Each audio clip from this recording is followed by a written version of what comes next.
الله من الشيطان الرجيم. بسم الله الرحمن الرحيم. إن الذين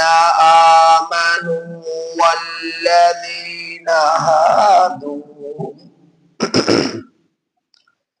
والذين هادوا والصابئين والنصارى والمجوس والذين أشركوا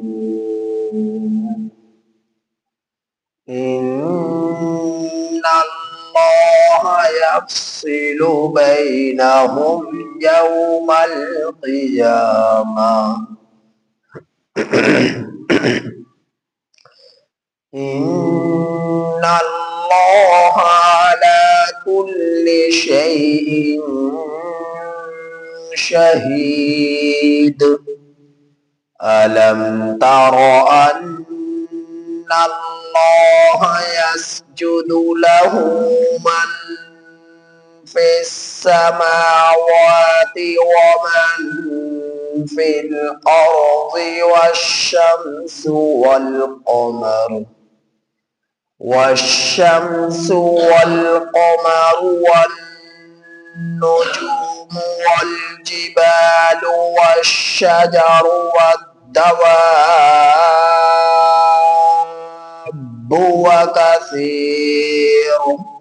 وكثير من الناس وكثير حق عليه العذاب. ومن يهن الله فما له من مكرم. إن الله يفعل ما يشاء.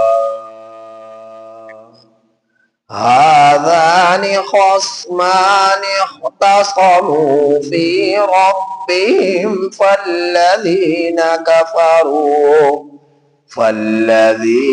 كفروا قطعت لهم ثياب من نار يصب من فوق رؤوسهم الحميم يسحر به ما في بطونهم والجلود ولهم مقامع من حديد. كلما أرادوا أن يخرجوا منها من غم أعيدوا فيها وذوقوا عذاب الحريق.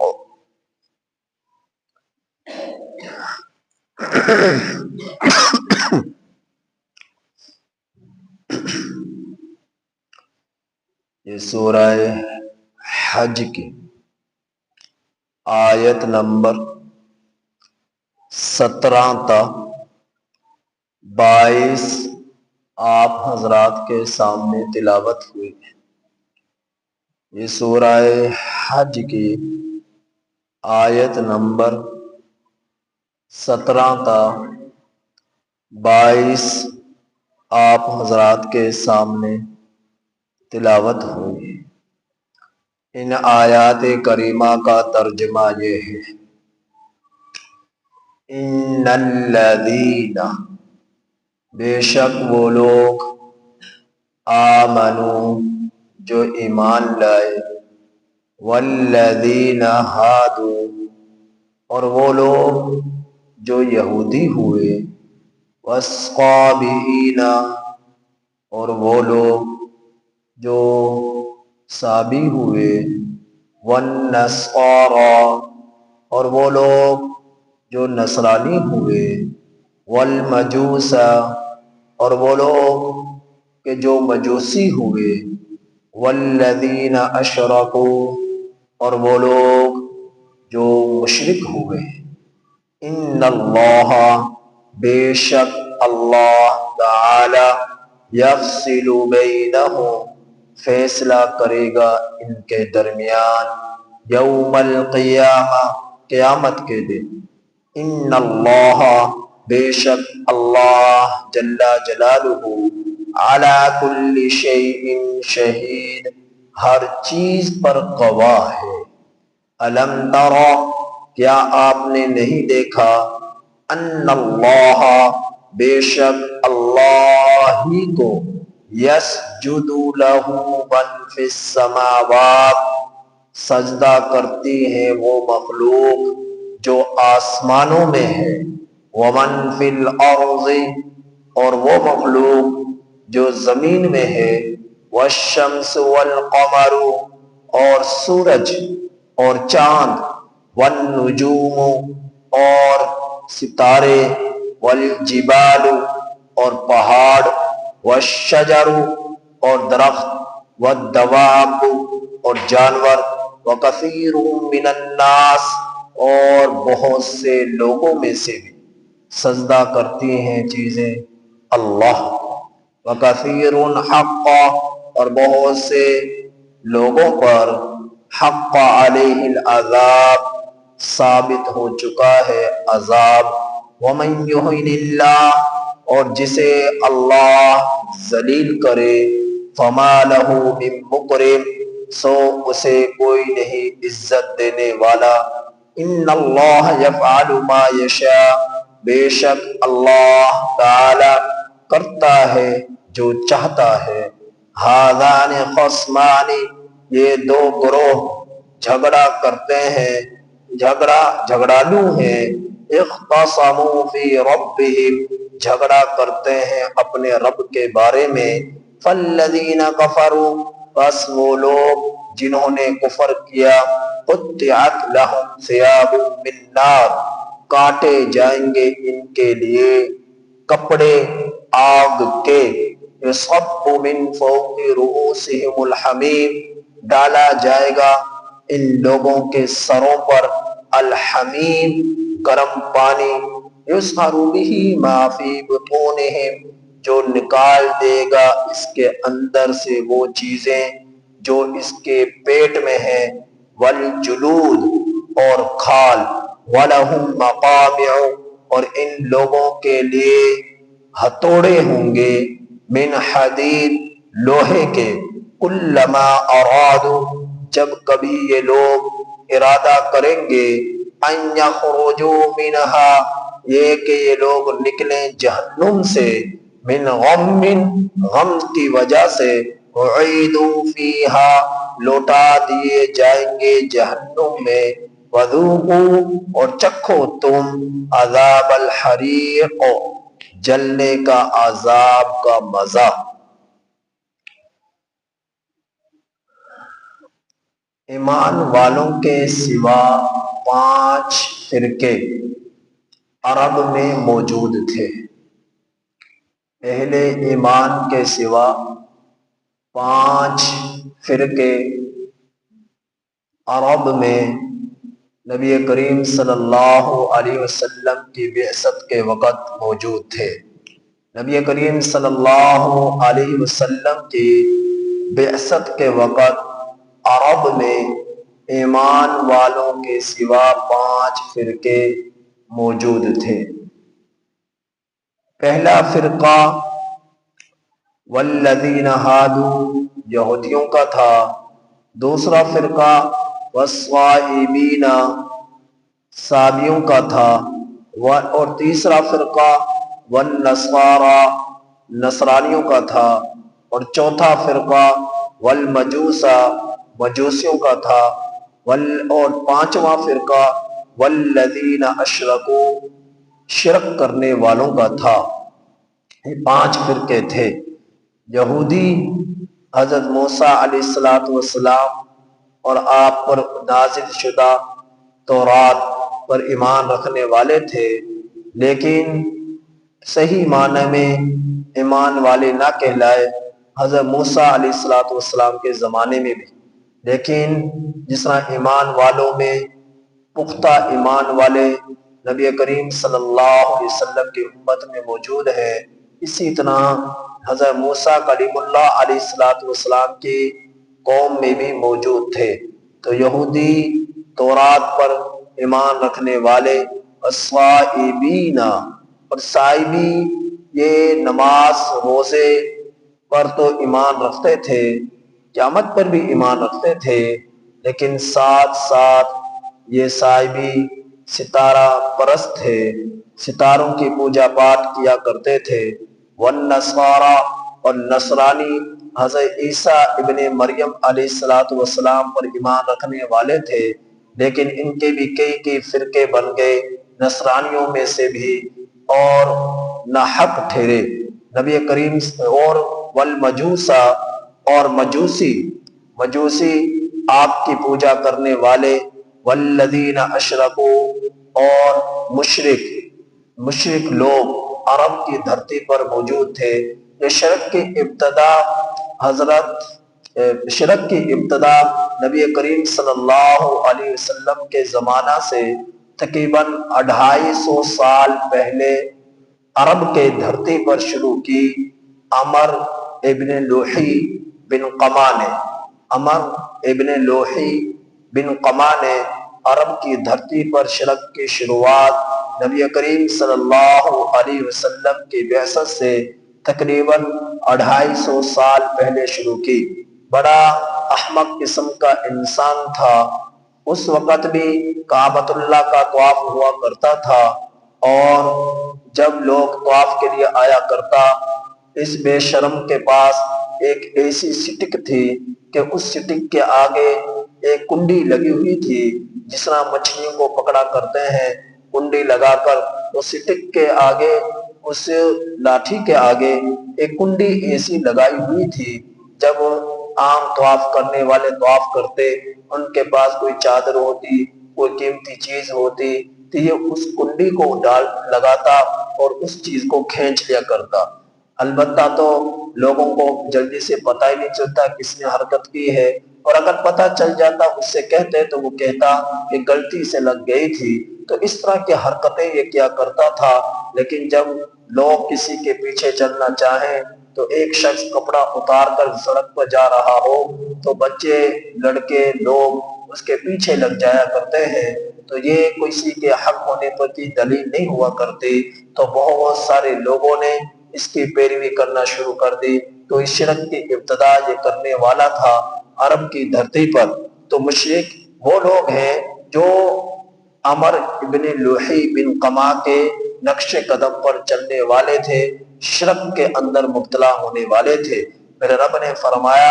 ایمان والوں کے سوا یہ 5 فرقے جہنم میں جائیں گے۔ اللہ ان 5 فرقوں کے بارے میں کل قیامت کے دن فیصلہ کرے گا، جب میرے نبی کی بعثت ہو گئی، جب اللہ کے رسول صلی اللہ علیہ وسلم تشریف لے آئے، میرے نبی پر قرآن اترا، میرے نبی نے رسالت کی تبلیغ کی، میرے نبی نے توحید کی دعوت دی، لوگوں کو کفر سے، شرک سے، ظلم سے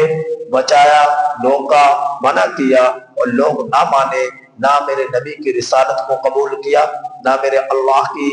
خدائی کو قبول کیا، اس کی ذات صفات افعال میں بہت ساری مخلوق کو شریک ٹھہرا دیا، تو یہ سب کے سب لوگ کافر ہوئے۔ نہ یہودی مسلمان ہوئے، نہ نصرانی مسلمان ہوئے، نہ مجوسی مسلمان ہوئے، نہ مشرک مسلمان ہوئے، یہ سب کے سب کافر ٹھہرے۔ اور کافروں کے بارے میں میرا رب فرما رہا ہے ان اللہ یفصل بینہم، بے شک اللہ ان کے درمیان فیصلہ کرے گا یوم القیامہ، قیامت کے دن۔ دنیا کے اندر حق کے دلائل ثابت ہو چکے، حق اور باطل واضح ہو چکا، قیامت کے دن اللہ عملی طور پر اس بات کو ثابت کر دے گا کون نہ حق پر تھا، کون حق پر تھا۔ تو قیامت کے دن اچھوں کو بروں کو اللہ الگ الگ کر دے گا۔ سورہ یاسین میں میرے رب نے فرمایا وَامْتَازُوا الْيَوْمَ أَيُّهَا الْمُجْرِمُونَ، مجرموں کو الگ الگ کر دیا جائے گا۔ مجرم ہوئے یہ یہودی، مجرم ہوئے یہ صابی، مجرم ہوئے یہ نصرانی، مجرم ہوئے یہ مجوسی، اور مشرک کافر ہوئے مجرم ہوئے یہ مشرک، تو اللہ ان سب کو الگ فہرست میں کر ڈالے گا۔ اہل ایمان کو، اہل حق کو میرا رب الگ صفوں میں کھڑا کر دے گا۔ تو فرمایا قیامت کے دن یہ عملی طور پہ بھی فیصلہ ہو جائے گا۔ دنیا کی زندگی میں دلائل کے اعتبار سے تو حق اور باطل واضح ہو چکا، کل عملی طور پر بھی ساری کی ساری مخلوقات میں سے بدبختوں کو میرا رب الگ کرے گا، مجرمین کو میرا رب الگ کرے گا، اہل حق کو، نیکوکاروں کو میرا رب الگ کرے گا۔ تو فرمایا میرے رب نے ان اللہ علی کل شیء شہید، بے شک اللہ جل جلالہ ہر چیز پر گواہ ہے، وہ دیکھ رہا ہے کون حق پر ہے کون نہ حق پر ہے، کون توحید پرست ہے کون شرک کرنے والا ہے، سب میرے رب کے علم میں ہے۔ الم تر ان اللہ یسجد لہ من فی السماوات، اس دنیا کا اندر اس دھرتی پر تم دیکھو تو صحیح، غور تو کرو۔ میرا رب فرما رہا ہے کیا تم دیکھتے نہیں ہو کہ اللہ ہی کے لیے سجدہ کرتی ہے وہ مخلوقات، من فی السماوات جو آسمانوں میں ہے، فرشتوں کی مخلوق آسمانوں میں بھری ہوئی ہے، اللہ کی یہ مخلوق اللہ کی عبادت کرتی ہے، اللہ کے ساتھ کسی دوسرے کو شریک نہیں ٹھہراتی۔ ومن فی الارض، اور کیا تم دیکھتے نہیں ہو کہ زمین میں اللہ کی کتنی مخلوقات ہیں جو اللہ کی عبادت کرتے ہیں، ان میں انسان ہیں، ان میں جنات ہیں، ان میں فرشتے ہیں، پھر ان میں چرند پرند ہیں، حیوانات ہیں، وہ سب اللہ کی عبادت کرتے ہیں اپنے انداز سے، جس طرح اللہ نے انہیں شعور دیا اس کے مطابق اپنے رب کی عبادت میں لگے ہوئے ہیں۔ کیا تم دیکھتے نہیں ہو والشمس والقمر، سورج کس طرح اللہ کی عبادت کر رہا، کروڑوں سال گزر گئے آج تک اس نے اپنے رب کی نافرمانی نہ کی۔ کیا تم دیکھتے نہیں ہو والقمر، چاند کس طرح اپنے رب کی عبادت کر رہا ہے، کروڑوں سال گزر گئے آج تک اس نے اپنے رب کی نافرمانی نہ کی۔ والنجوم والجبال، کیا تم دیکھتے نہیں ہو ستاروں کو، کیا تم دیکھتے نہیں ہو ان پہاڑوں کو جہاں میرے رب نے گاڑ دیا اسی جگہ پر جمے ہوئے، کیا تم دیکھتے نہیں ہو ستاروں کو جہاں جہاں اپنے محور پر گردش کر رہے، آج بھی تم اسی جگہ پر ان کو دیکھو گے۔ والشجر، کیا تم دیکھتے نہیں ہو درختوں کو، نہ درخت اللہ کی نافرمانی کر رہے، نہ سورج، نہ پہاڑ، نہ ستارے اللہ کی نافرمانی کر رہے، والدواب، یہاں تک کہ جانور بھی اللہ رب العزت کی نافرمانی نہیں کر رہے۔ وکثیر من الناس، اور انسانوں میں سے بہت سارے لوگ ہیں جو اپنے رب کی نافرمانی نہیں کرتے، تو ان چیزوں کو تم دیکھتے کیوں نہیں ہو؟ وکثیر حق علیہ العذاب، لیکن جو اللہ کی مان کر زندگی گزارنے والا ہے، اس کے ذات صفات افعال کسی کے ساتھ کسی کو بھی شریک نہیں ٹھہراتا، وہ اللہ ان کو کامیاب کرے گا، اللہ ان سے راضی ہوگا، اور انہوں نے اپنے رب کو راضی کر دیا۔ لیکن ان انسانوں میں سے بہت سارے ایسے بھی ہیں جن پر میرا رب کا عذاب آئے گا۔ وکثیر حق علیہ العذاب، ان پر ثابت ہو چکا عذاب۔ وہ لوگ کون ہیں؟ وہ ہیں جنہوں نے اللہ کی ذات میں شریک ٹھہرایا، جس طرح کہ یہودیوں نے وقالت الیہود عزیر ابن اللہ کا دعویٰ کر کر اللہ رب العزت کے ساتھ شرک کر دیا، جس طرح مجوسی اور نصرانیوں نے حقارت النصارى المسیح ابن اللہ، عیسیٰ علیہ السلام کو اللہ کا بیٹا قرار دے کر اللہ کی ذات میں شریک ٹھہرا دیا۔ سعدیوں نے ستاروں کی پوجا کر کر اللہ کے ساتھ شرک کر دیا۔ مجوسیوں نے آگ کی پوجا کر کر اللہ کے ساتھ شرک کر دیا۔ مشرکوں نے بتوں کی پوجا کر کر اور فرشتوں کو اللہ کی بیٹیاں قرار دے کر جو ہے اللہ کے ساتھ شرک کر دیا۔ تو میرا رب ایسے مشرکوں کو ان الشرک لظلم عظیم، جنہوں نے ظلم عظیم کیا، کبھی معاف نہیں کرے گا۔ وکثیر حق علیہ العذاب، ان پر اللہ کا عذاب ثابت ہو چکا۔ ومن یہن اللہ، اللہ ان کو ذلیل کرے گا، اور جسے اللہ ذلیل کرے فما لہ من مکرم، اسے دنیا کی کوئی طاقت عزت نہیں دلوا سکتی۔ پھر فرمایا میرے رب نے ان اللہ یفعل ما یشاء، وہ جو چاہتا ہے وہ کرتا ہے، اسے کوئی نہیں روک سکتا۔ ان اللہ یفعل ما یشاء ھذان خصمان، دو قومیں جھگڑالو ہیں کہ ایک اہل ایمان ان سے جھگڑا کر رہی، دوسری قوم کافروں کی، مشرکوں کی، یہودیوں کی، نصرانیوں کی، مجوسیوں کی، مشرکوں کی، یہ قوم، یہ لوگ اللہ ایمان والوں سے جھگڑا کر رہے۔ تو میرے رب نے فرمایا یہ جھگڑالو ہے جو اہل ایمان سے جھگڑا کرتے ہیں، اختصموا فی ربہم، اپنے رب کے بارے میں جھگڑا کر رہے۔ اہل ایمان کریں کہ اللہ ایک، مشرک کرے نہیں اللہ کے ساتھ فرشتے بھی ہیں، اللہ کے ساتھ عیسیٰ بھی ہیں، اللہ کے ساتھ عزیر بھی ہیں، اللہ کے ساتھ جو ہے مریم بھی ہیں۔ تو طرح طرح کی چیزوں کو کہیں پر دیوتا بنائے ہوئے، کہیں پر سینکڑوں خدا بنائے ہوئے، کہیں سورج کو، کہیں ستاروں کو، کہیں پہاڑوں کو، کہیں درختوں کو، کہیں آگ کو، کہیں مورتیوں کو، مختلف چیزوں کو انہوں نے خدا بنا کر اللہ کے ذات صفات افعال میں شریک ٹھہرا کر اہل ایمان سے، اہل حق سے جھگڑے میں لگے ہوئے۔ تو میرے رب نے فرمایا ان کافروں کا انجام یہ ہوگا، ان مشرکوں کا انجام یہ ہوگا، فالذین کفروا قطعت لهم ثياب من نار۔ آج درزی کے پاس آپ کپڑا لے کر جاؤ، وہ درزی باپ کر اس کپڑے کے بازو کاٹ کر الگ کرتا ہے، اس کی قمیض کاٹ کر الگ کرتا ہے، اس کے شلوار کاٹ کر الگ کرتا ہے۔ کل قیامت کے دن میرا رب آپ کا لباس بنائے گا، اس کو کاٹا ہے، پہلے اسے کاٹا جائے گا، آپ کے جو ہے آپ کی کٹوتی ہوگی، آپ کے ٹکڑے کیے جائیں گے، پھر اس آگ سے بازو تیار ہوں گے، بازو کا لباس، پھر اس آگ سے جو ہے قمیض کا لباس تیار ہوگا، اس آگ سے شلوار کا لباس تیار ہوگا، پھر اس پورا لباس تیار کر کر میرا رب اس آگ کے لباس کو اس کافر کو، مشرک کو پہنائے گا۔ تو میرا رب اس کا ذکر فرما رہا ہے فالذین کفروا قطعت، فالذین کفروا قطعت، بس وہ لوگ جنہوں نے کفر کیا کاٹا جائے گا، لہم ان لوگوں کے لیے ثیاب من نار، آگ کا لباس، یصب من فوق رؤوسہم الحمیم، اور آپ کا لباس یہ لوگ پہنیں گے۔ آپ کا لباس جب پہنیں گے تو اتنی تکلیف ہوگی، آپ جہنم کے آپ کے انگارے ہوں گے اور ابھرتی ہوئی جو ہے اس کی لپیٹیں ہوں گی اور بلندیوں کو چھونے والی ہوں گی، اور یہ ان انگاروں سے، ان لپیٹوں سے کبھی وہ اوپر جا رہی، کبھی نیچے جا رہی، جو اوپر جائیں گی تو یہ جہنمی اوپر آ جائیں گے، جب یہ اوپر آئیں گے تو جہنم کے کناروں پر فرشتے جہنم کے بہت بھاری بھاری ہتھوڑوں کو لے کر جو ہے کھڑے ہوں گے، اور یہ چاہے ان کو امید لگے گی کہ جہنم کے کنارے پر آ چکے، لہذا جہنم سے نکل جائیں، نکلنے کی کوشش کریں گے، وہ بھاری بھاری ہتھوڑے پکڑے ہوئے فرشتے ان کے سروں پر ماریں گے اور جہنم کے گہرائی میں جا گریں گے۔ تو میرا رب فرما رہا ہے تو دوسرا عذاب کیا ہوگا، یصب من فوق رؤوسہم الحمیم، ڈالے گا میرا رب ان کے سروں پر الحمیم، کھولتا ہوا پانی، اس پانی سے پھر معاملہ کیا ہوگا، یسحر بہ ما فی بطونہم والجلود، ان کے اندر کی ساری چیزوں کو وہ نکال باہر کرے گا۔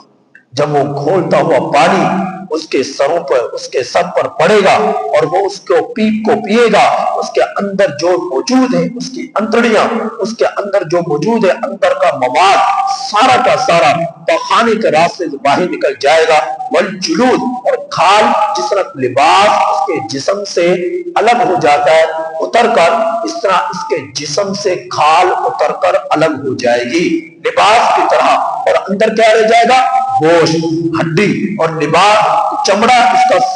سارا سر سے لے کر پاؤں تک اس آگ کی بنا پر نیچے اتر جائے گا۔ میرا رب اس کا ذکر فرما رہا ہے یسحر بہ ما فی بطونہم والجلود، ڈور اتار دی جائے گی، اس کی نکل جائیں گی وہ چیزیں جو ان کے پیٹوں میں ہیں، والجلود، اور کھال اتر کر ایک الگ ہو جائے گی، جدا ہو جائے گی، اور یہ گوشت اور ہڈی اس کی نظر آ رہی ہوگی، اندر کا خون اس کا نظر آ رہا ہوگا۔ وَلَهُمْ مَقَامِعُ مِنْ حَدِيدٍ، اور آپ کی لپیٹیں اس کو جہنم کے کنارے پر پہنچائیں گی، انگارے اس کو اوپر اٹھائیں گے، اور اٹھائے کر باہر کنارے کے قریب یہ آئے گا، اور جب یہ نکلنے کی امید اس کو لگے گی، نکلنا چاہے گا، فرشتے جو کناروں پر موجود ہوں گے بھاری بھاری ہتھوڑے لے کر وہ اس پر برسائیں گے، پھر یہ جہنم کی گہرائی میں جا گرے گا۔ تو ایسا عذاب دردناک ان کافروں کے لیے ہوگا، ان مشرکوں کے لیے ہوگا، ان سابی کے لیے ہوگا، ان مجوسیوں کے لیے ہوگا، ان مشرکوں کے لیے ہوگا۔ تو میرے رب نے فرمایا کلما ارادو، جب کبھی یہ لوگ ارادہ کریں گے ان یخرجوا منہا، کہ نکل جائے جہنم سے، من غم، جہنم کے غم کی بنا پر، جو غم پہنچا ہے آپ کا، جو غم پہنچا ہے پیٹ کا، جو غم پہنچا ہے انگاروں کا، جو غم پہنچا ہے ہتھوڑوں کا، جو غم پہنچا ہے سانپ بچھوؤں کا، جو غم پہنچا ہے وہاں کے جو ہے جہنم کی گھٹن اور گرمی کا، یہ چاہیں کہ وہاں سے نکلے، وَعِیدُوا فِیہا، میرا رب فرما رہا ہے دوبارہ ان کو وہیں پر لوٹا دیا جائے گا، ہتھوڑے مار مار کر